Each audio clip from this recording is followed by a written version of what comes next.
And ನನಗೆ ಬಹಳ ಇಷ್ಟ ಅಂದ್ರೆ ವ್ಯಕ್ತಿತ್ವವಾಗಿ ಅವ್ರ ಮುಕುಂದ ಮುರಾರಿ ಸಿನಿಮಾ ಈಗೆಲ್ಲ ನಮ್ಗೆ ಬಹಳ ಇಷ್ಟಪಟ್ಟು ನೋಡೋ ಇದು. ಹಾಗಾಗಿ ಎದುರುಗಡೆ ಇದು ವ್ಯಕ್ತಿಗೆ ನಾನು ಗೌರವ ಕೊಡಲೇಬೇಕು ಅನ್ನೋದು ನಾನು ಯೋಚನೆ ಮಾಡಿದ್ದೆ. ಆ್ಯಂಡ್ ಬದುಕಲ್ಲಿ ನಾನು ತುಂಬ ಟೀಕೆ ಟಿಪ್ಪಣಿಗಳನ್ನು ಎದುರಿಸಿದವಳು. ಅಂದರೆ ನಾನು ಬೆಳೆದಿದ್ದೇ ಟೀಕೆ ಟಿಪ್ಪಣಿಗಳಿಂದ. ನನ್ನ ಜೀವನದಲ್ಲಿ ಯಾವಾಗಲೂ ಹೇಳ್ತೀನಿ, ನನಗೆ ಬೆಂಬಲಿಸೋರಿಗಿಂತ ವಿರೋಧಿಗಳು ನನಗೆ ಬಹಳ ಶಕ್ತಿ. ಯಾಕೆಂತ ಕೇಳಿದ್ರೆ ನನಗೆ ಟೀಕೆ ಟಿಪ್ಪಣಿಗಳನ್ನು ಮಾಡಲಿಲ್ಲ ಅಂದರೆ ನನಗೆ ಕೆಲಸನೇ ಮಾಡೋಕ್ಕಾಗಲ್ಲ. ನಾನು ಇದಕ್ಕಿಂತ ಬಿಗ್ ಬಾಸ್ ಬರೋಕ್ಕಿಂತ ಮುಂಚೆನೂ ನಾನು ಅಂದ್ಕೊಳ್ತಿದ್ದೆ, ಅರೆ ನನ್ನನ್ನು ಯಾರು ಟೀಕಿಸ್ತಿಲ್ಲ ಅಂತಂದ್ರೆ ನಾವು ಮಾರ್ಕೆಟಲ್ಲೇ ಇಲ್ಲ ಅಂತ ಅರ್ಥ. ವಿರೋಧಿಗಳು ಇರಬೇಕು, ಆಗಲೇ ನಮಗೆ ಬದುಕೋ ಛಲ ಬರುತ್ತೆ.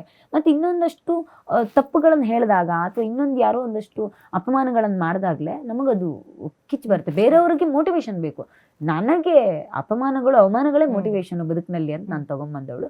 ಅರ್ಗಿಸ್ಕೊಳ್ಳೋ ಶಕ್ತಿ, ಇದಕ್ಕಿಂತ ದೊಡ್ಡದು ನಾನು ಅರ್ಗಿಸ್ಕೊಂಡಿದ್ದೆ. ತುಂಬ ದೊಡ್ಡ ದೊಡ್ಡ ಅಪಮಾನಗಳನ್ನು, ಮಾಡದ ತಪ್ಪಿನ ಅಪಮಾನಗಳನ್ನು ಅನುಭವಿಸಿದ್ದೀನಿ. ನಾವು ಮಾಡದೇ ಇರೋ ತಪ್ಪಿಗೆ ಅಪಮಾನ ಅನುಭವಿಸಿ ಶಿಕ್ಷೆ ಎಲ್ಲ ಅನುಭವಿಸಿ ಬಂದಿರೋಳು ನನಗೆ ಇದೊಂದು ಪ್ರೋಟೋಕಾಲ್ ಬ್ರೇಕ್ ಮಾಡಿದ್ರೆ ನನ್ನ ತಪ್ಪೆ. ಆ್ಯಂಡ್ ನಾನು ಮಾತಾಡ್ತೀನಿ, ನಾನು ನಂದು ಅಂತ ವಿಚಾರ ಬಂದಾಗ ಬಹಳ ಸ್ಪಷ್ಟವಾಗಿ ಎದುರುಗಡೆ ಯಾರಿದ್ದಾರೆ ಅಂತ ಯೋಚನೆ ಮಾಡಲ್ಲ, ಸ್ವಲ್ಪ ಜಾಸ್ತಿನೇ ಮಾತಾಡ್ಬಿಡ್ತೀನಿ ನಾನು.